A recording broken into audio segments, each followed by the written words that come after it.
Juárez y su México, por Ralph Broder. 6. Primera parte. Educación. 3. En Oaxaca, refugiado en la casa donde su hermana trabajaba de criada, comenzó a ganar su pan, principio de la ciencia. En los primeros días me dediqué a trabajar en el cuidado de la grana, ganando 2 reales diarios para mi subsistencia, mientras encontraba una casa en que servir. Al cabo de 3 meses, y gracias al sistema tradicional que aseguraba a los jóvenes de la sierra una educación a cambio de servicios domésticos, y a los casatenientes de la ciudad una abundancia de mano de obra barata, halló conveniencia en la casa de don Antonio Salanueva. Era su patrón encuadernador de libros por oficio y fraile lego de la Tercera Orden de San Francisco por vocación, y aunque muy dedicado a la devoción y las prácticas religiosas, era bastante despreocupado y amigo de la educación de la juventud. Tenía, además, el mérito de conocer los libros que empastaba. Las epístolas de San Pablo y las obras del padre Feijó eran los libros favoritos de su lectura, y tanto los había aprovechado que recibió al gentil con caridad cristiana, ofreciendo mandarlo a la escuela para que aprendiese a leer y a escribir. El padre Salanueva, pues así se le llamaba en el barrio, cumplió fielmente con su parte del pacto. Piadoso y honrado, adoptó al huérfano en cuerpo y alma, lo apadrinó y le facilitó todos los recursos educativos con que Oaxaca contaba en 1818. El muchacho no tardó en darse cuenta de que eran estos muy cortos.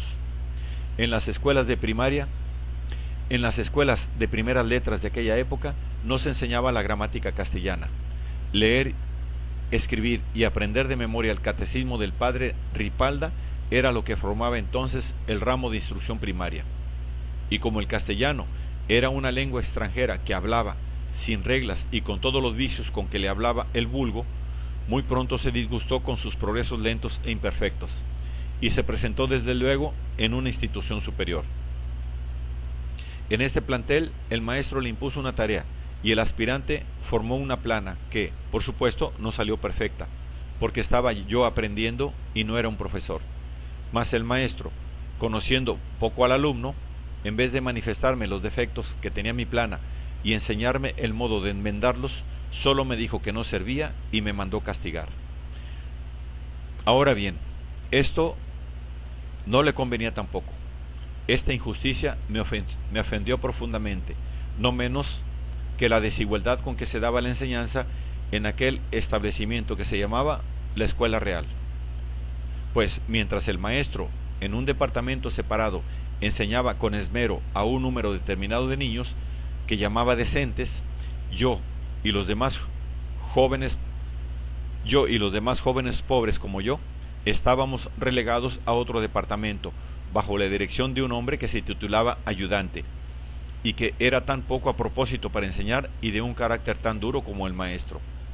Lo único que aprendió en la Escuela Real fue la conciencia de clase, y tan rápidamente que tomó desde luego una resolución radical.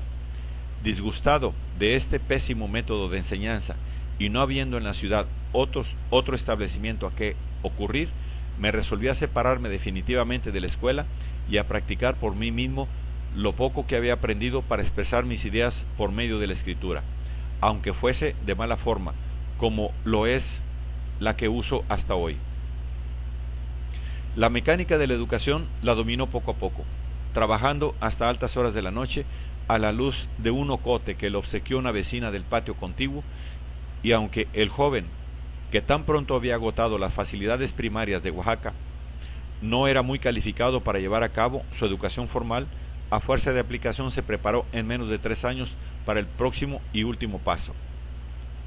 Entretanto, había observado a muchos jóvenes de su edad entrando y saliendo diariamente del seminario, lo que me hizo recordar los consejos de mi tío, que deseaba que yo fuera eclesiástico.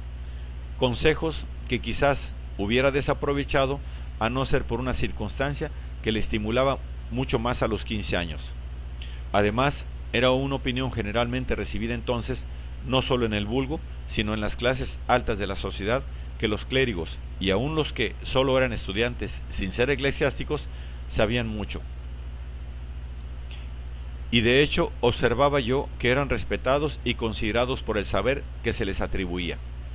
Esta circunstancia, más que el propósito de ser clérigo, para lo que sentía instintiva repugnancia, me decidió a suplicarle a mi padrino para que me permitiera ir a estudiar al seminario, ofreciéndole que haría todo esfuerzo para hacer compatible el cumplimiento de mis obligaciones en su servicio con mi dedicación al estudio que me iba a consagrar. El padre Salanueva no sólo accedió a su súplica, sino que le animó a abrazar una vocación para la cual se hallaba habilitado por sus mismas deficiencias, explicándole que, en virtud de poseer su idioma natural zapoteca, tenía derecho a ser ordenado, conforme a las leyes eclesiásticas de América, sin necesidad de tener algún patrimonio para subsistir, mientras esperaba un beneficio.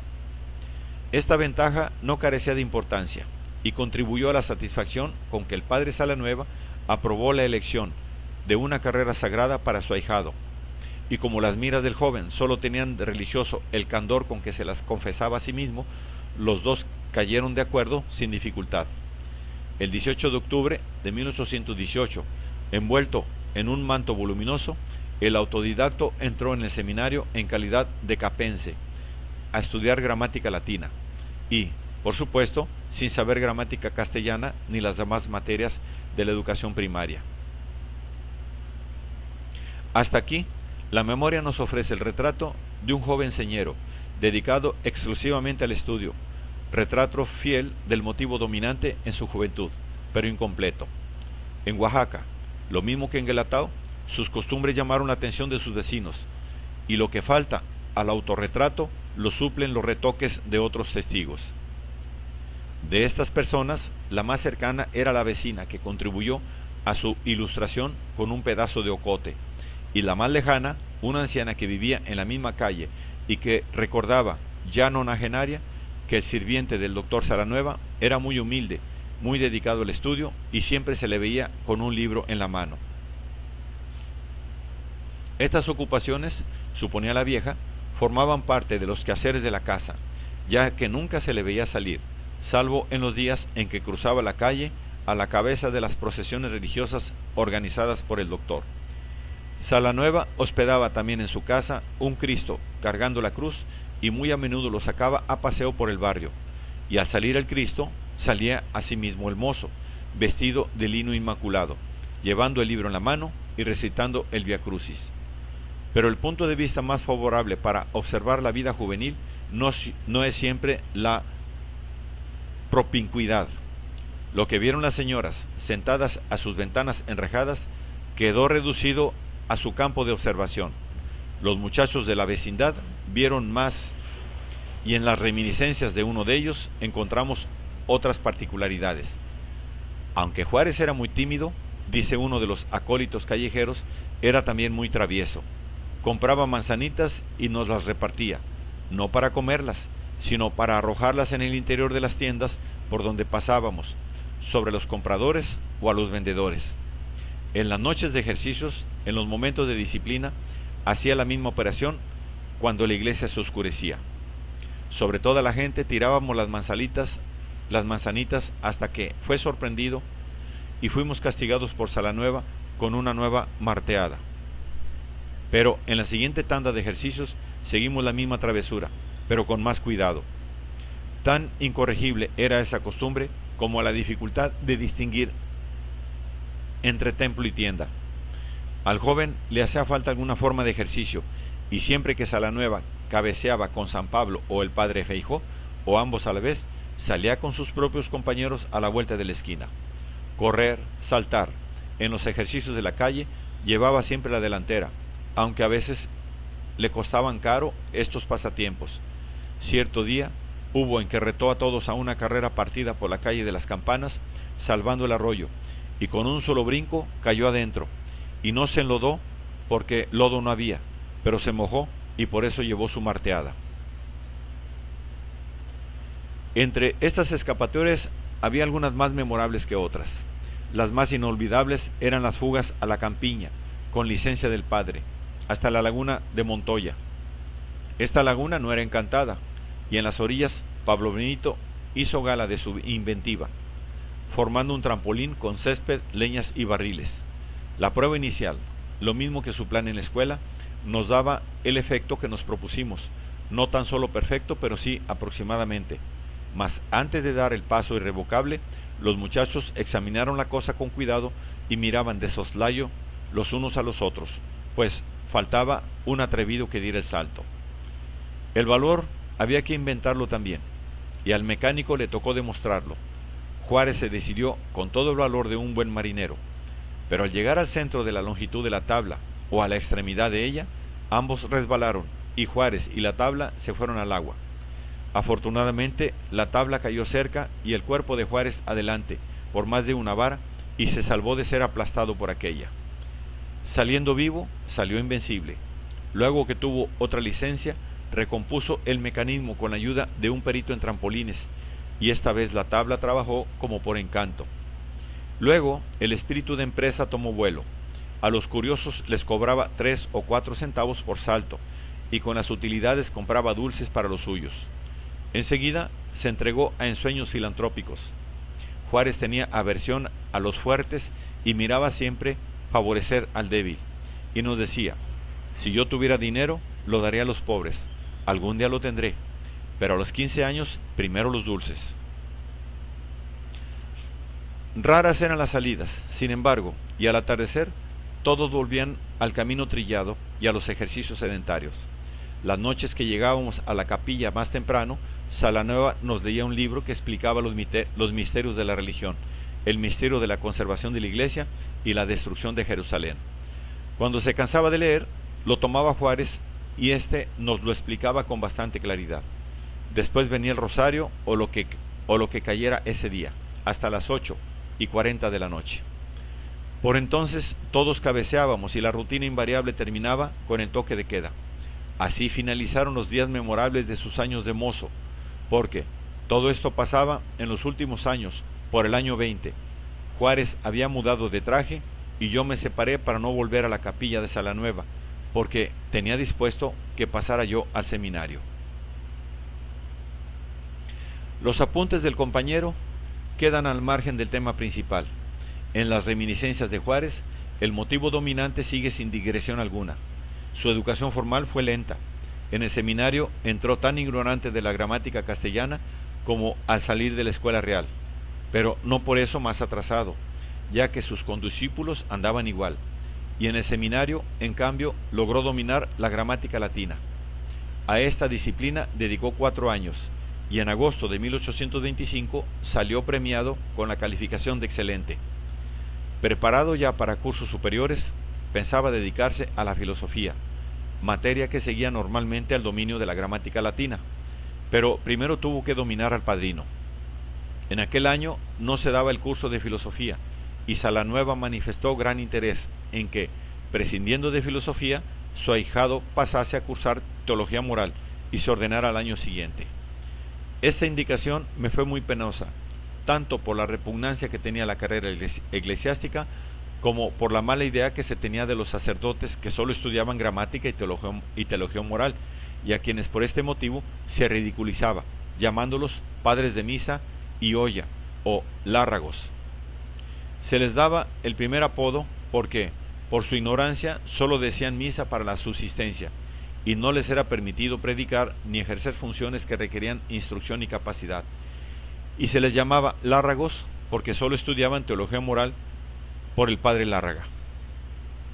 Ahora bien, habiendo abrazado una carrera antipática como un trampolín para subir en la escala social, no pensaba quedarse, a cambio de 4 años de servicios domésticos, con un pequeño curato y la vida de un fámulo eclesiástico en algún rinconcito de la sierra. El padre Salanueva, por su parte, cometió un disparate solemne en la prisa que tenía de proteger a su ahijado. Si no sabía que un criado descontento, por dócil y obediente que parezca, siempre se sale con la suya, y que más valía no iniciar la empresa que dejarla inacabada, poco conocía el carácter indígena, pero esta filosofía solo se aprendía en San Pedro Guelatao. Dotado de un carácter resuelto, el joven defendió con arte su derecho a una educación completa, y no se dejó precipitar en las órdenes sagradas sin ciencia, y señalándole la desgracia de que quien sabe poco presto lo reza, de que quien poco sabe, presto lo reza, del modo que pude, manifesté a mi padrino con franqueza esa inconveniencia, agregándole que no teniendo yo todavía la edad suficiente para recibir el presbiterio, nada perdía con estudiar el curso de artes. Siendo gente de razón los dos, y habiendo convivido por 7 años bajo el mismo techo, el problema terminó de común acuerdo. Triunfaron las artes. Conjurado el peligro, el joven siguió avanzando a pasos contados, logrando prorrogar el indulto por 4 años más y extender el amparo de la inmadurez hasta los años en que ya había perdido toda validez legal. Los años de estudio de Oaxaca transcurrieron, lo mismo que los años de ignorancia en Guelatao, a paso de buey, y el andar laborioso de las memorias basta para pintar su lerda monotonía. El calendario se reduce al plan de estudios. La apertura y cierre de clases señalan las fechas memorables. La extensión de la palabra es tan corta como los corredores del convento y la vista de las puertas abiertas y cerradas que marcaban las piedras miliares de su adolescencia. Nunca interviene el mundo exterior, nunca aparece un compañero. La reseña es un monólogo y el autorretrato no luce más que un solo color. Del padre Salanueva, ni una palabra. Domado su tutor, la única dificultad que tuvo que vencer era la repugnancia a la carrera que había escogido. Pero eso sí que era grave, porque, a pesar de su aversión a la vocación sagrada, tuvo la desgracia de manifestar una aptitud para sus estudios tan proficiente que no podía negar sus adelantos ni dilatar indefinidamente el día temido de su triunfo. Terminado el curso de artes, en 1827, sufrió el examen público en filosofía escolástica, sustentando 2 tesis en la calificación de excelente nemine discrepante y ganando la aprobación unánime de sus sinodales. Tenía 21 años, ya era hombre, y el año siguiente pasó a cursar la teología moral, punto culminante de la carrera. Había llegado al principio del fin, y el dilema se agravó. Sabía a ciencia cierta que no era apto para la carrera eclesiástica, pero no había otra. Las carreras seglares eran inaccesibles, fuera de la capital, y para los pobres como yo, era perdida toda esperanza. El monopolio de la educación por la Iglesia le quitaba toda elección libre, pero le quitaba la venda de los ojos.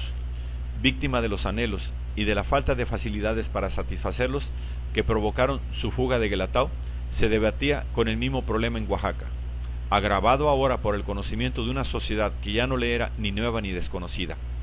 Al tramontar, había alcanzado una posición privilegiada, adoptado por un hombre bueno que puso a su alcance todas las facilidades filantrópicas que la ciudad ultramontana brindaba a su pueblo, desde la escuela real con sus distinciones de clase hasta el seminario, refugio que ofrecía la confraternidad religiosa a cambio de renunciar al mundo para disfrutar de un beneficio, y se encontraba avanzando a sabiendas en un callejón sin salida.